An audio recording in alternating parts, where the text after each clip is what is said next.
Yo les bladers, c'est Ryuk. Installez-vous confortablement et genre vraiment bien.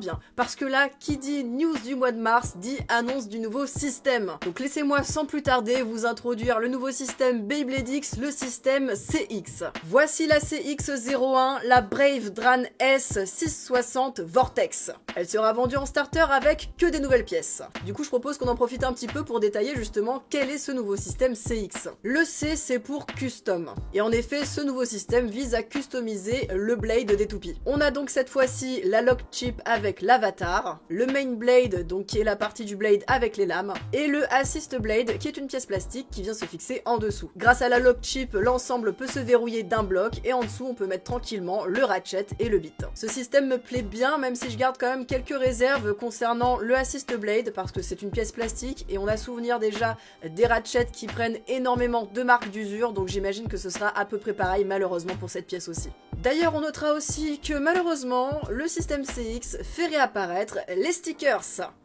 Concernant Brave Dran, elle sera vendue avec un nouveau ratchet, le 660, qui ressemble à peu près au 5 qu'on avait déjà précédemment. Et elle sortira avec un nouveau bit, le bit Vortex, qui ressemble à peu près à ce qu'on avait déjà avec Cyclone. Ensuite, on a la CX02, la Wizard Arc R 455 Low Orb.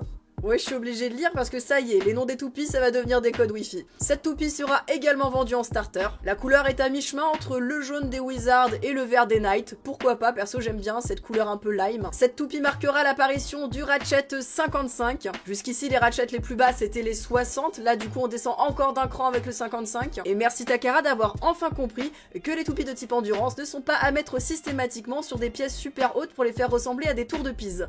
Et le bit LO, ça semble être Low Orb, donc une version rabaissée de Orb qui était déjà sortie depuis longtemps, par exemple sur Viper Tail. La troisième toupie également en starter, la Perseus Dark B680W. Ce sera une toupie de type défense qui rend hommage à la mythique Gravity Perseus de Beyblade Metal Fight. Alors, contrairement à son ancêtre, ce sera pas une toupie qui tourne à double sens de rotation, celle-ci sera une type défense qui tourne exclusivement vers la droite. Elle possédera le ratchet 680, donc comme le nouveau de Dran Brave avec le 6, mais cette fois-ci en hauteur 80. Et un nouveau bit pour l'instant, on sait pas trop ce que c'est W. Le design, je trouve juste incroyable. La toupie me surprend encore plus que le design de la Gravity Perseus quand elle était sortie à son époque. Et enfin, le dernier produit de cette vague, le CX04, qui est un set de démarrage avec une recolor en rouge de la Dran Brave et une recolor en blanche de la Perseus Dark. Perso, ça fait un moment que je cherche à remplacer mon arène parce que la mienne commence à un peu vieillir, elle a déjà pris un pet. Donc j'attendais l'annonce justement du nouveau système avec la nouvelle vague pour avoir un nouveau pack de démarrage et espérer une arène avec une couleur pas trop dégueulasse.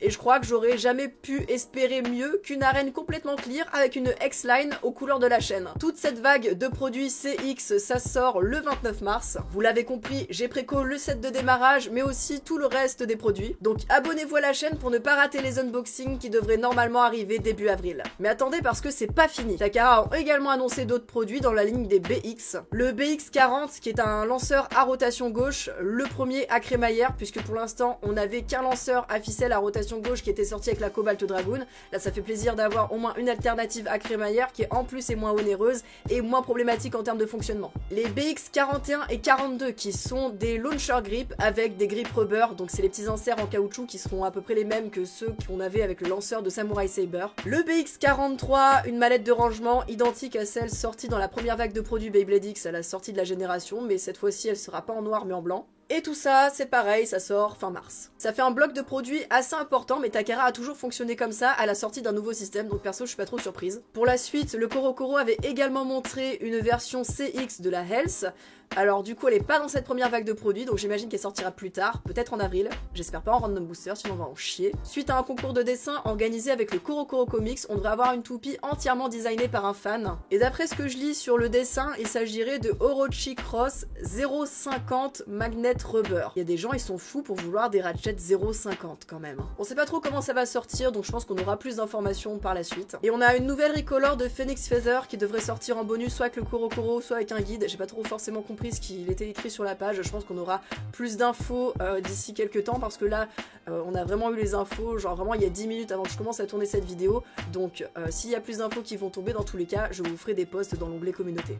Du côté Hasbro, il y a pas mal de choses à dire aussi. Si la vague 3 commence à se généraliser en ligne, elle est en réalité encore très peu trouvable dans les magasins physiques, mais bon, j'espère que ça va pas tarder. Le Stadium Valise dont j'avais déjà parlé dans un précédent B-News, ça y est, il est en précommande sur Amazon et il est également référencé sur le site de Jouet Club, donc c'est pareil, ça devrait pas tarder. D'ailleurs, est-ce que ça vous intéresserait un unboxing et un test de cette arène? Parmi les nouveaux référencements et également disponibles en précommande, Hasbro ont annoncé leur version du starter de Cobalt Dragoon. Identique à celui de Takara Tomy, il comprend la Cobalt Dragoon qui est la première toupie à rotation gauche de Beyblade X et donc livrée avec un nouveau lanceur prévu pour ce sens de rotation et c'est donc un lanceur à ficelle. En soi, il s'agit du même format starter que celui de la Sor Phoenix. D'ailleurs, les images d'illustration de ce produit nous avaient plus ou moins teasé une nouvelle arène. Eh bien, il n'aura pas fallu longtemps avant qu'elle ne soit révélée, il s'agit de l'arène du Drop Battle Set. C'est une arène qui reprend à peu près le même format que celle du Extreme Battle Set, mais la fin de la X-Line est surélevée pour permettre aux toupies de faire des attaques aériennes. Alors, dans l'idée, pourquoi pas, mais je sais pas pour vous, mais personnellement, mes pièces plastiques dans Beyblade X, notamment les bits, prennent déjà assez cher dans une arène classique, donc dans le cas où elles devraient atterrir justement au-dessus de la partie métallique, je suis pas sûr que ce soit une bonne idée. La réalisation finale est un peu plus cheap que l'ancienne version, avec une X-Line directement fondue dans la surface de l'arène.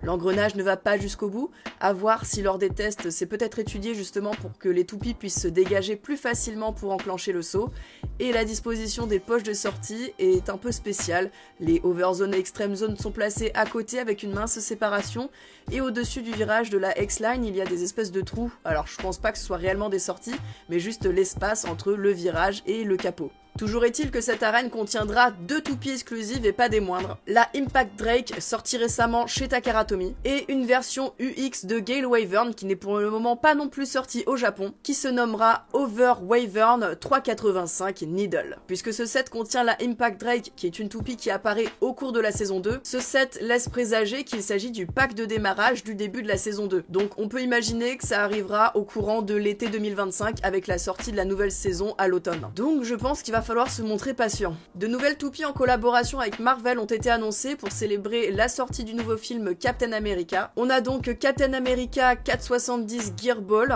aux couleurs de Sam Wilson, dont le moule du Blade reprend celui d'A Phoenix Feather, et Red Hulk 180 Rush, dont le moule du Blade est repris de la Tyrannobite, et d'ailleurs je trouve cette toupie incroyablement bien réussie. Pour le moment, pas de photo du packaging ni de date de sortie, mais bon, si c'est pour coïncider avec la sortie du film, j'imagine que ça devrait pas tarder. Ça, c'est clairement un pack que je vais mettre dans ma wishlist. En parallèle de tout ça, une personne, je sais pas où, quelque part dans le monde, a trouvé des toupies qui sembleraient provenir de la vague 4. Avec notamment le starter de Hammer Incendio, un starter avec une recolor de la Wand Wizard, celle qui est sortie déjà en recolor dans un random booster chez Takara, et une recolor qui semblerait être exclusive Hasbro d'une Dranbuster. À première vue, elle a l'air un peu douteuse, mais je lui trouve pas mal de potentiel, surtout que moi ça me permettrait d'obtenir un deuxième bit Disc Ball. Les news de Hasbro pop d'un peu partout, sans réelle cohérence, donc difficile d'établir un calendrier de sortie. On attend désespérément la vague 3 dans nos magasins, sachant que perso je trouve déjà que la vague 2 est difficilement trouvable. C'est comme ça finalement qu'on va arriver à devoir privilégier les solutions d'achat en ligne.